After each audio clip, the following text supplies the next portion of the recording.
Morning guys, I've got a little globe here, as you can see, and I've got a globe holder that's coming from the Farmall, and I've got solder and a soldering iron, and let me see what we can do with that.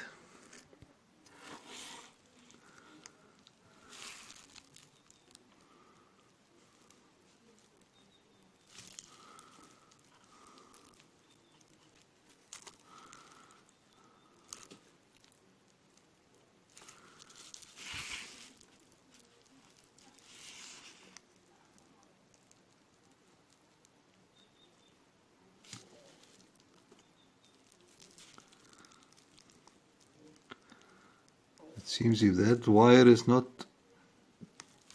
tunable,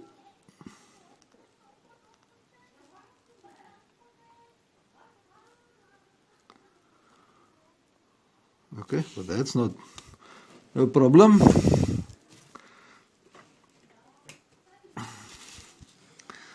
Let me turn that instead.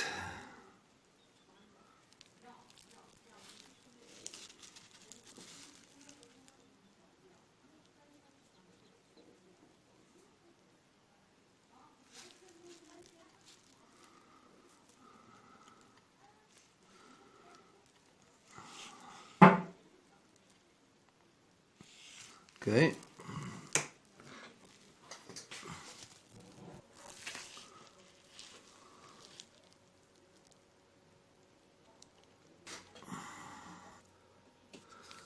Okay, you can have a look there what I've done.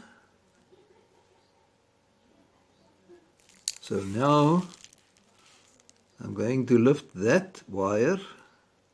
Okay gents, I want to explain what I'm doing. This globe is a 12 volt out of the brake light in the window of my Mercedes. That extra light in the middle of the rear window. So there is a wire that is connected to one of these, and I bend it backwards and solder it onto the center of this light holder, and then the other side I bend out a little bit. So I'm going to isolate this part now, this part from here till there. I'm going to isolate with tape, and then when I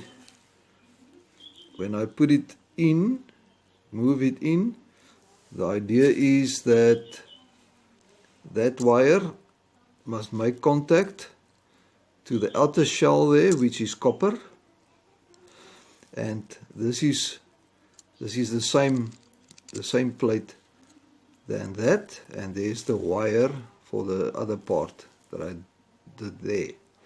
Okay, so and then that will be my red light for the battery indicator is on the Farmall. Okay, and this is the plan. I've connected one side there, the positive, and this is the ground.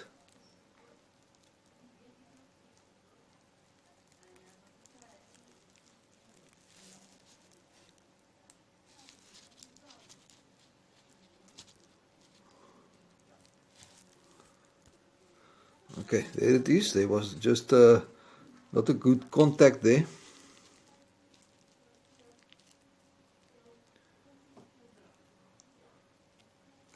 Okay, so you can see. So this line or the other one will just go through the switch, the power switch on the tractor, and that will indicate the battery is on. This terminal is very dirty, but in any case, you've got the idea. Gentlemen, and here's my home built light.